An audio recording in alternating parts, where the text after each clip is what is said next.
uno de los pasos más importantes, o dentro de los pasos más importantes que vendría a ser el proceso de cementación. Nosotros debemos entender que cuando hacemos rehabilitación oral, cuando nosotros buscamos rehabilitar piezas dentarias y buscamos de esa manera brindar una reconstrucción al paciente, lo que ocurre netamente es que nosotros estamos realizando una interacción entre diversas estructuras empleando diversos materiales. Pongo como ejemplo lo siguiente. Si nosotros nos ponemos a pensar al momento que realizamos una rehabilitación, imaginemos que nosotros queremos hacer la cementación de las coronas que ustedes están viendo en la mano derecha y lo queremos colocar en las estructuras dentales de la imagen de la mano izquierda. Entonces nosotros vamos a ver que para lograr ese objetivo, para lograr ese cometido, nosotros empleamos una serie de ¿qué? Una serie de materiales. Doctor, pero estos materiales, ¿cuáles son? Pongamos algunos ejemplos. Ácido fosfórico, adhesivos, cementos, ácido fluorhídrico, silano, primer. Es decir, una serie de materiales que lo que van a buscar es generar una interacción ¿con quién? Con los sustratos dentarios. ¿Cuáles son los sustratos dentarios? Obviamente que las estructuras del diente. Como por ejemplo, ¿cuál? Por ejemplo, el esmalte, la dentina y el cemento. Entonces, estos materiales interaccionan con los sustratos dentarios por un lado. Esta, por ejemplo, corona cerámica que no tiene metal, ¿no? Es un sustrato no dentario, es decir, estructuras inertes, como puede ser la resina, el metal, la fibra de vidrio, la cerámica. Entonces, también estos materiales van a generar una interacción con estas estructuras inertes, por otro lado. Y al final lo que se trata, el proceso de cementación, es una continua interacción de tal manera que logremos que estos sustratos no dentarios se incorporen y se unan a estos sustratos dentarios. Esa es la finalidad de un proceso de cementación, ¿no? Entonces lo que nosotros debemos comprender es la complejidad de lo que hacemos. Entonces, nosotros interaccionamos un sustrato A con un sustrato B utilizando materiales, ¿correcto? Si nosotros logramos entender ello, si nosotros entendemos que el proceso de cementación es un proceso de interacción, nosotros debemos entender que esta interacción busca algunos objetivos. ¿Cuál es el gran objetivo de todo proceso de cementación? Por ejemplo, en este caso de esta corona, es lograr que esta restauración o esta corona se mantenga con el tiempo unida o enlazada a la estructura dentaria. Es decir, que este sustrato no dentario o esta estructura inerte se una a esta estructura dentaria, ¿correcto? Ese es el objetivo final del proceso de cementación. Sin embargo, en el tiempo nosotros hemos visto cómo esas interacciones han ido evolucionando. Me explico. Si nosotros observamos el fenómeno, es decir, en un primer momento se da un fenómeno de retención. ¿Qué quiere decir la retención? Quiere decir un proceso en el cual esta restauración no se desprenda sobre el eje longitudinal del diente. Entonces, esta retención nosotros lo podemos lograr mediante principios macromecánicos. ¿Principios como cuál, doctor? No sé si ustedes recuerdan que, por ejemplo, dentro de los principios había uno que decía las paredes opuestas deben tener ligera convergencia. ¿Qué otro principio? Que nosotros deberíamos tener una altura suficiente del muñón. ¿Qué otro principio? Nosotros deberíamos tener como máximo una altura y un espesor o un diámetro del muñón lo suficiente como para que la corona dentaria esté unida a la estructura. Entonces son principios que nos dictan cómo debe ser la configuración macroscópica de nuestra preparación. Entonces, si nosotros cumplimos estos principios, vamos a lograr una retención macromecánica, ¿correcto? Bien. ¿Qué otros principios nosotros podemos lograr dentro de la retención? Nosotros también podemos lograr una retención micromecánica. Recuerden ustedes que cuando hacemos coronas metal cerámica, el laboratorio nos entrega la corona y nosotros debemos estar seguros que esta corona, por ejemplo, metal cerámica, ha sufrido un proceso de arenado.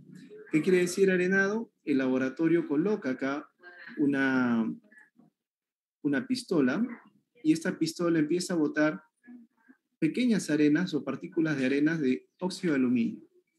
Estas partículas de arena de óxido de aluminio golpean como si fuera unos perdigones contra esta superficie de la metal cerámica y le genera algunas irregularidades. Entonces, estas irregularidades lo que generan en la estructura inerte, en la corona, vienen a ser esta superficie o este tipo de superficie que ustedes están viendo acá.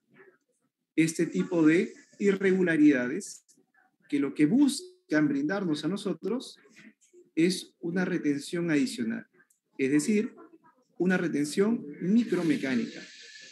Es decir, aparte de la forma y configuración de la preparación, nosotros utilizamos estas irregularidades para tener mayor retención aún, ¿correcto? Entonces, se podría decir que este es un nivel de interacción. Otro nivel de interacción es cuando nosotros realizamos o cuando nosotros tenemos un proceso de adhesión. Es decir, desde el momento que usted toma la decisión de emplear un sistema adhesivo y colocarlo sobre la estructura dentaria, usted está empleando una adhesión de tipo micromecánica. ¿Qué quiere decir esto? Quiere decir que cuando usted haga el proceso de adhesión, imaginemos un proceso convencional que hemos hecho incluso para hacer restauraciones, ponemos sobre la dentina el ácido grabador, si así lo merita el sistema, luego colocamos un sistema o un adhesivo. Este adhesivo se va a ingresar o va a incorporar entre los túbulos dentinarios, ¿no? Y va a ingresar en la matriz intertubular, es decir, entre los túbulos, y va a empezar a incorporarse dentro de ello, formando el concepto de capa híbrida o la zona de la hibridización que viene a ser, por un lado, el compuesto del adhesivo y por otro lado, estructura dentaria. Entonces, ese atrapamiento del adhesivo dentro de la estructura dentaria es una adhesión micromecánica. Es un nivel más de interacción que nosotros podemos tener entre estas estructuras. ¿Correcto?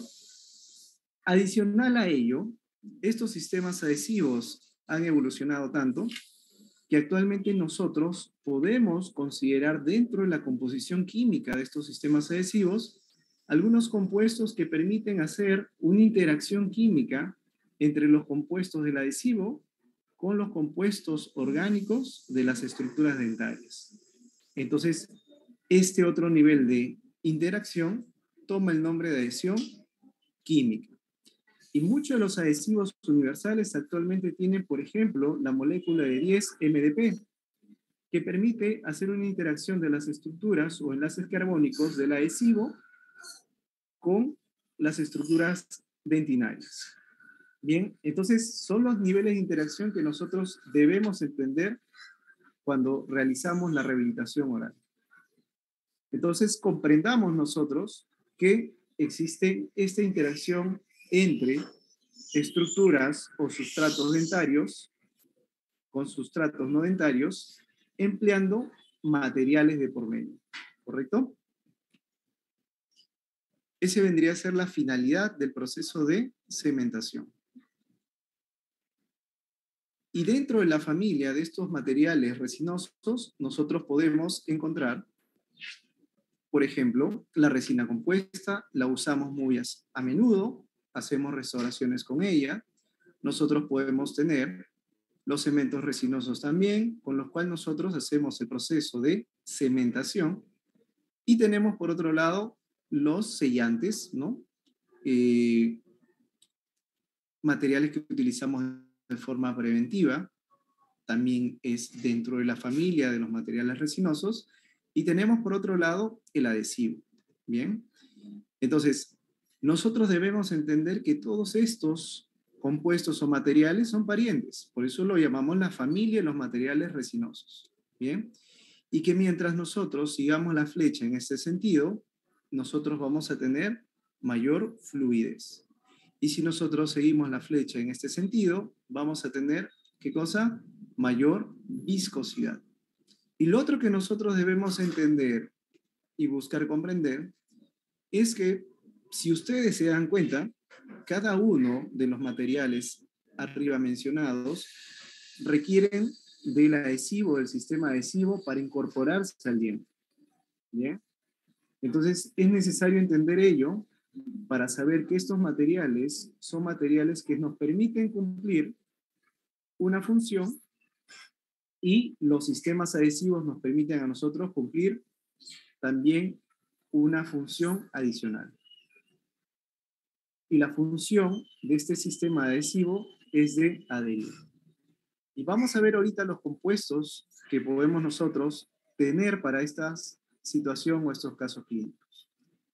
La familia de los materiales resinosos, es decir, todos los que hemos visto, comparten la misma composición.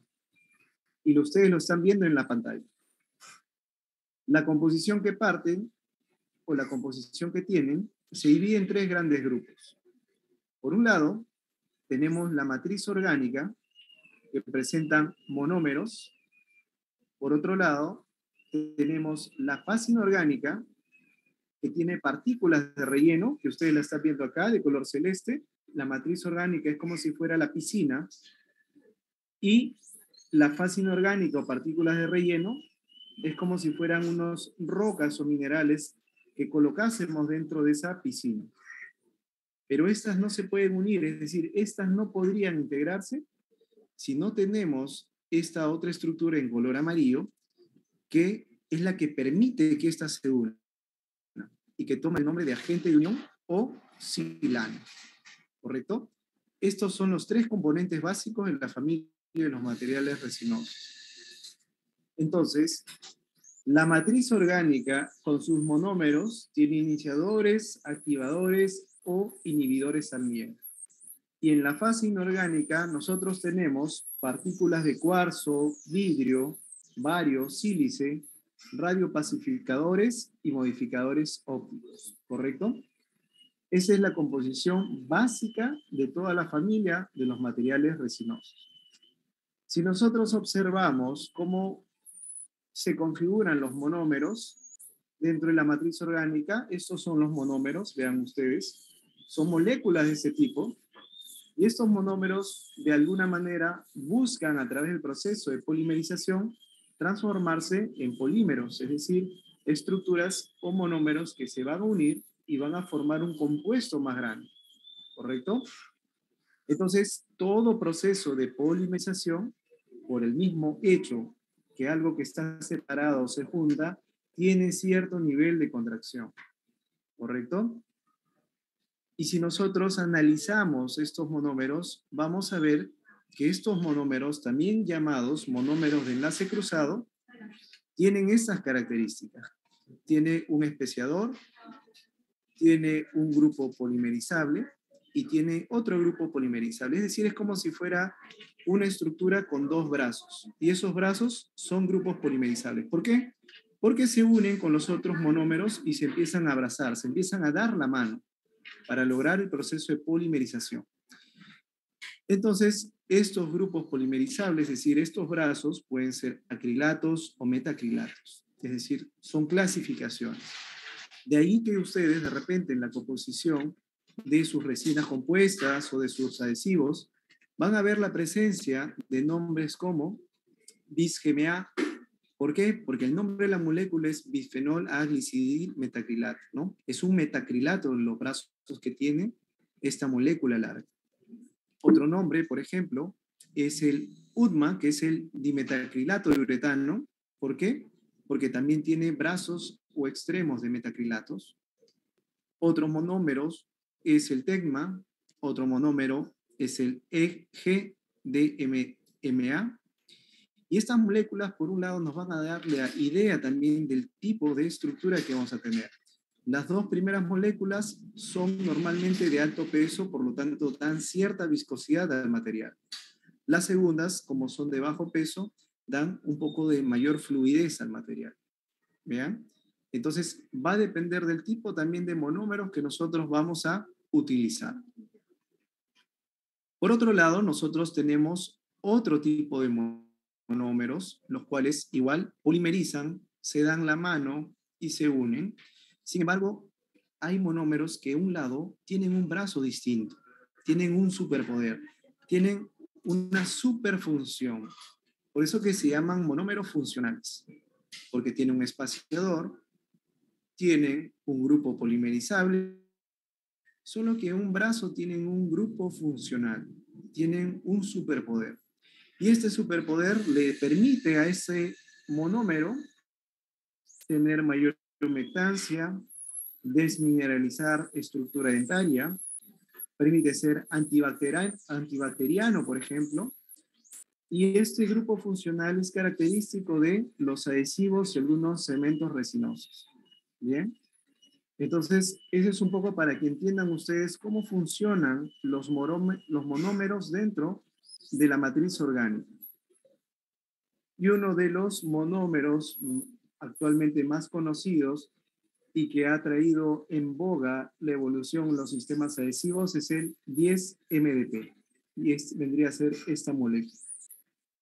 Porque ha permitido esta molécula tener una interacción química del adhesivo con las estructuras dentarias.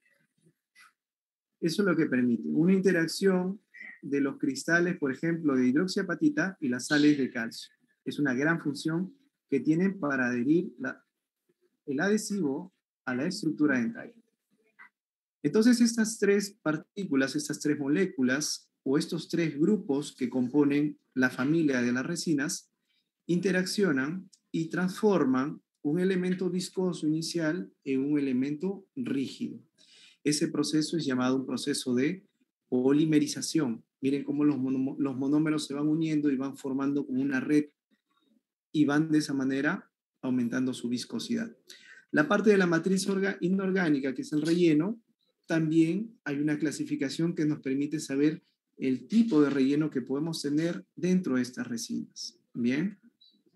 Entonces, la familia de los materiales resinosos, nosotros podemos dividirlos en resinas compuestas, por ejemplo, cementos resinosos, sellantes, por ejemplo, adhesivos. Entonces, la composición, es decir, lo que contiene en cada estructura, de alguna u otra manera, vendría a ser parecido entre ellos, porque todos son primo hermanos. Tienen su matriz orgánica, su agente de unión y una fase inorgánica. Pero, por ejemplo, acá ustedes están viendo que los sellantes, a diferencia de los cementos resinosos y las resinas compuestas, por lo general no tienen rellenos. El adhesivo, miren ustedes, tiene monómeros, que son estos palitos de color rojo, al igual que los sellantes, al igual que los cementos resinosos, al igual que las resinas compuestas, pero tienen también unos palitos de color morado, que son los monómeros funcionales. Bien. Entonces, las resinas compuestas podemos tener diferentes estructuras dependiendo del porcentaje de carga que tienen. A medida que tenemos más carga en la composición de la matriz inorgánica, tenemos mayor viscosidad. A medida que tenemos menos carga inorgánica, tenemos resinas de menos viscosidad. Una familia que es yo menciono que es como si fuera un mitad-mitad la resina compuesta y el cemento resinoso, son los materiales de reconstrucción de muñones tipo core. Y también existen actualmente sellantes que también presentan relleno inorgánico. Miren, es mínimo, sin embargo, termina siendo un pequeño relleno inorgánico. Asimismo, también existen adhesivos que presentan cierta carga, cierto relleno. Pero si ustedes se dan cuenta, en términos generales, toda esta familia de los materiales resinosos comparten la misma composición.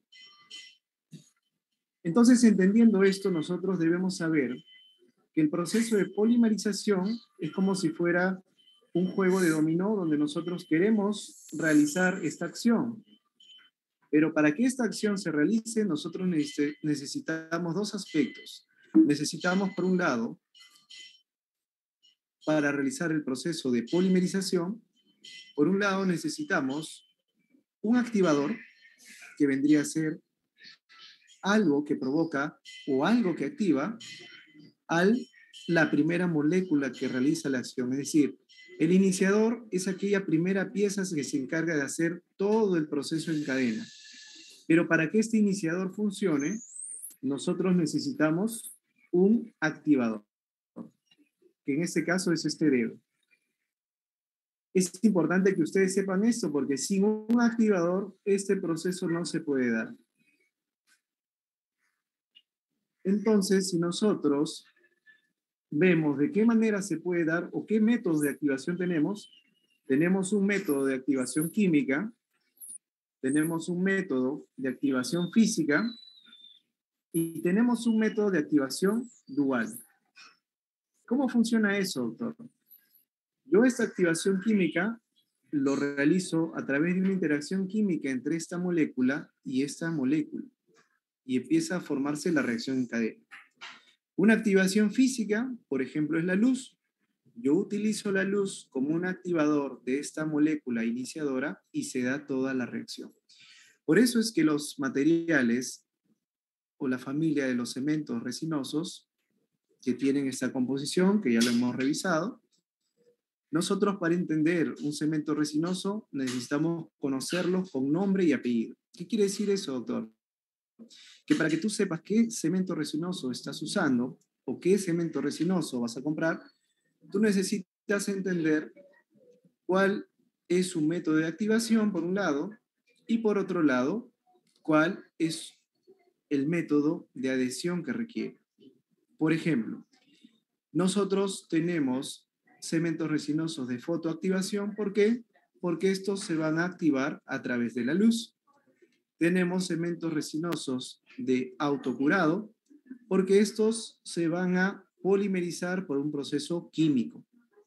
Y tenemos los de polimerización dual, porque utilizan ambos métodos, es decir, requieren la luz y requieren también este proceso químico, ¿correcto?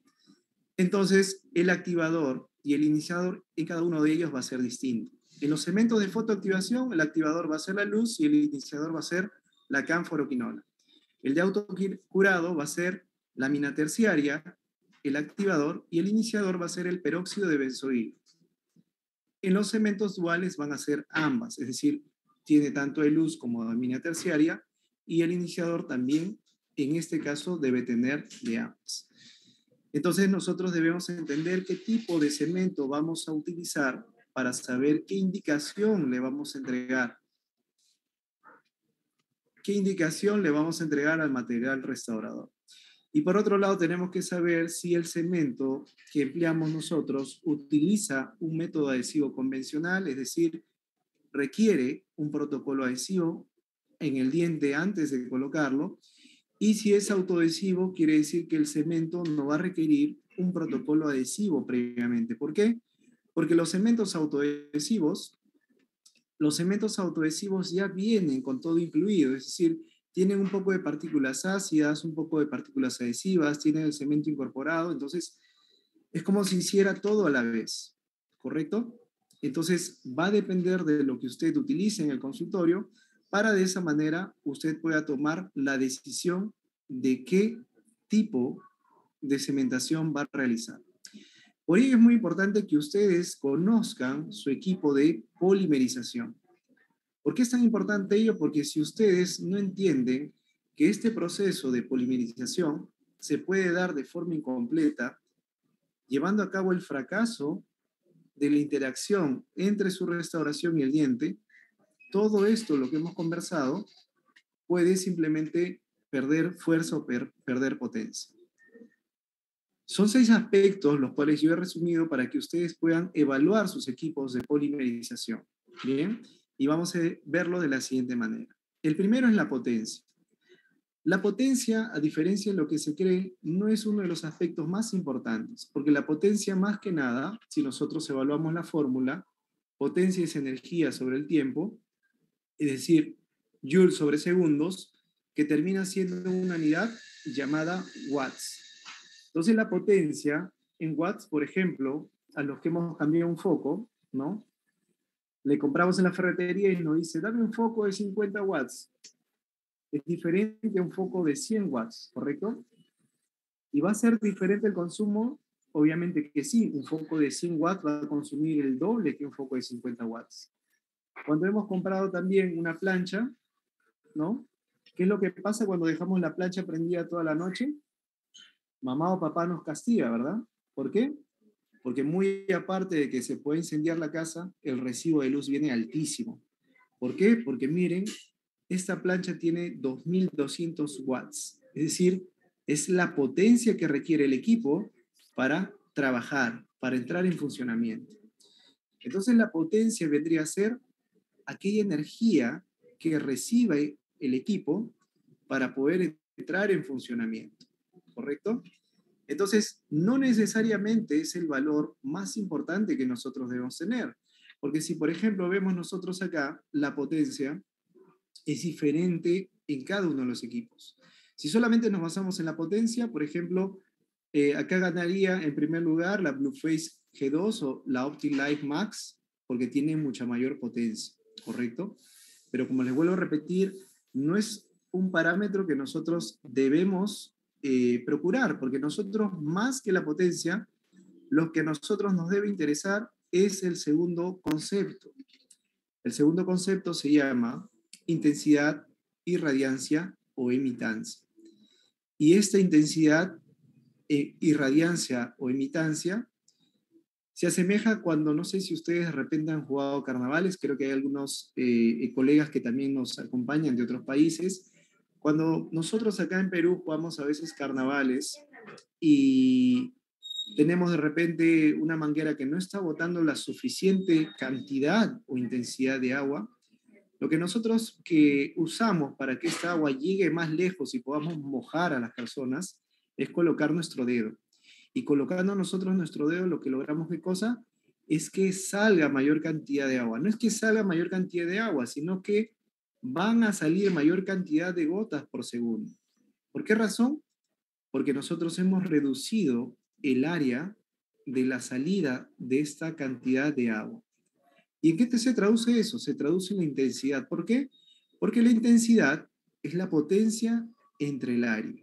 Miren ustedes, la intensidad es la potencia entre el área.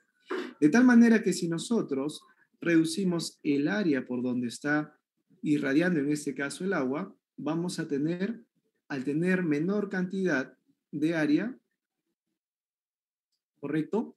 Nosotros podemos lograr una mayor cantidad de intensidad.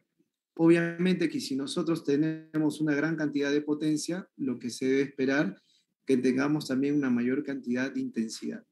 Pero ante potencias similares, uno de los aspectos importantes es el área o la cantidad de área por donde va a salir esta energía, en este caso de la lámpara. Entonces, ¿qué es lo que está pasando en la lámpara? Nosotros vamos a tener algunas lámparas que nos van a permitir emitir una cantidad o una intensidad de energía y otras lámparas que nos van a permitir emitir otra intensidad distinta. ¿Cuál es la que a nosotros nos debe interesar? Que nuestra lámpara emita una mayor intensidad. Es decir, ¿la potencia me sirve? No, porque la potencia es la que llega por acá. Lo que me sirve es la intensidad de lo que va a emitir. ¿Correcto? Entonces, esto también va a estar mucho en función a el diámetro que nosotros vamos a tener en la punta. Entonces, la intensidad es la cantidad de fotones que se van a emitir por segundo a través de la punta. Por eso que si nosotros volvemos a hacer el cálculo en esta tabla, miren ustedes, las que tenían mayor potencia no necesariamente son las que tienen mayor irradiancia o intensidad, ¿no? En este caso, por ejemplo, esta lámpara LED de 3M La OptiLight son las que tienen mayores valores, puesto que el área de la punta, es decir, el espesor, se ha reducido. De esta manera, el parámetro más importante para nosotros, más que la potencia, es la intensidad, es decir, cuánta energía sale para poder realizar la polimerización. Bien, muy importante es la colimación. Esto se refiere más que nada a cómo está saliendo la cantidad de energía. Puede nosotros salir un haz de esta manera, quiere decir que no se dispersa, que está colimado, es como si fuera un puntero láser. Si ustedes colocan un puntero láser y lo ven en la oscuridad, miren cómo el haz se mantiene igual, no se ha dispersado, perdón, no se ha abierto el haz de luz. En cambio, cuando nosotros tenemos un haz de ese tipo que se dispersa, quiere decir que no está colimado, quiere decir que empieza a abrirse mucho y termina no generando mucha intensidad donde yo quiero. Yo quiero que en este punto donde está el puntero láser llegue la intensidad, pero no puedo porque este haz se abre mucho, se pierde a medida que va avanzando. Otro aspecto es la homogeneidad del haz de luz, es decir, ¿qué es lo que nos interesa a nosotros? Que este haz de luz sea así de intenso y de homogéneo durante el recorrido, o nos interesa que sea de esta manera, que se vaya perdiendo fuerza con el tiempo. Obviamente que lo ideal sería eso, ¿no? Un haz más homogéneo. Entonces esos dos parámetros son dos de las características que todas las empresas evalúan. La dispersión y la intensidad y cómo va penetrando y cuál es la profundidad de esta intensidad. Por eso es lo que nosotros debemos evaluar cuando adquiramos una lámpara o un equipo de polimerización, ¿correcto? Por ejemplo, Valo menciona, ¿no?, que ellos tienen una gran cantidad de irradiancia o intensidad y que este haz se mantiene homogéneo con el tiempo y no se dispersa, a diferencia de otras casas comerciales. Y todos van a mostrar en sus resultados esos dos parámetros. Entonces nosotros debemos estar atentos a cuál es el tipo de intensidad y cómo es la forma en que este haz se vaya mostrando, ¿no? Miren, por ejemplo, siempre se va a mostrar estas características que nosotros debemos evaluarlo en cada uno de nuestras unidades. Por ejemplo, Valo tiene una estructura interesante que se llama el Point Cure de Valo. Entonces, el mecanismo de eso es que, como les he mostrado, reducen al máximo el área por lo cual sale toda la luz. Si reduce el área, ¿qué es lo que va a pasar? Aumenta la intensidad, ¿no? Entonces, espesores de carillas de cerámica, de repente de más de 2 o 3 milímetros, pueden tranquilamente ser o pueden pasar la luz de estos equipos porque la intensidad es tal que permite el paso de este haz de luz a través de la restauración. También existen algunas cuñas reflexivas donde lo que se realiza es se polimeriza la cuña, es decir, se activa la lámpara y todo el haz de luz viaja a través de la cuña. ¿Para qué es esto? Para que nosotros polimericemos estas zonas proximales que en la base requieren una polimerización, pero que obviamente la punta de la lámpara no va a ingresar hasta esa profundidad. Entonces nosotros tenemos varios modos de hacer el proceso de polimerización y varios sistemas, ¿no?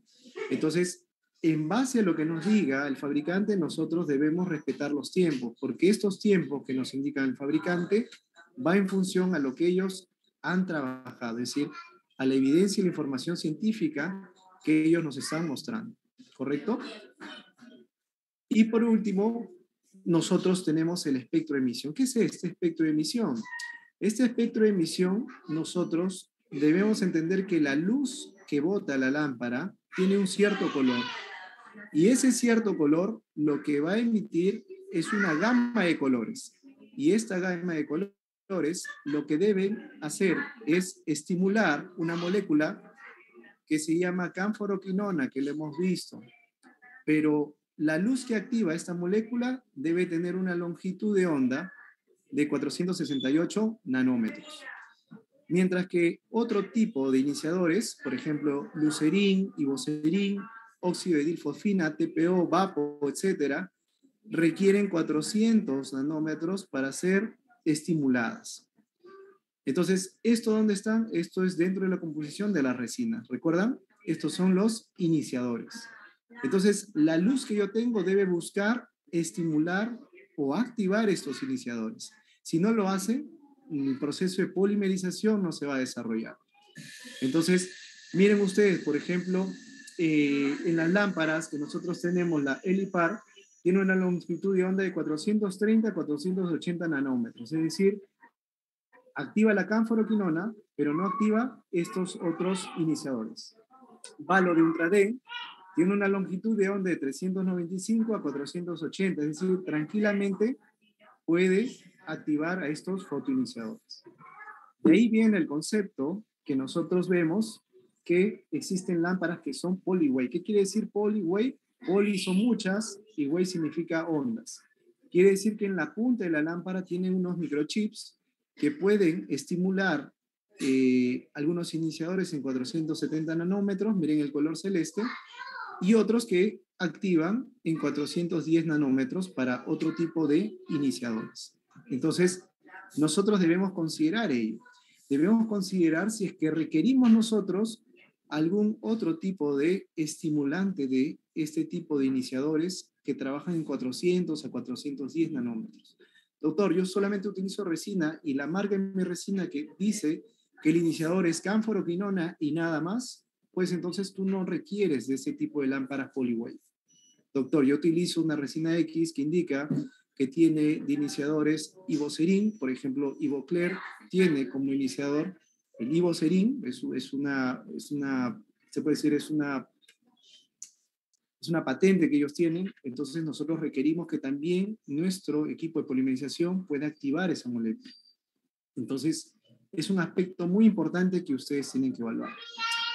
Y por último, y no menos importante, es la ergonomía. La ergonomía vendría a ser la posición o las características que puede tener el equipo que me permiten a mí utilizarlo de una correcta manera, que me permiten a mí colocarlo de tal forma que yo pueda estar seguro que la luz está atravesando y está incorporándose alrededor de toda la restauración, ¿correcto?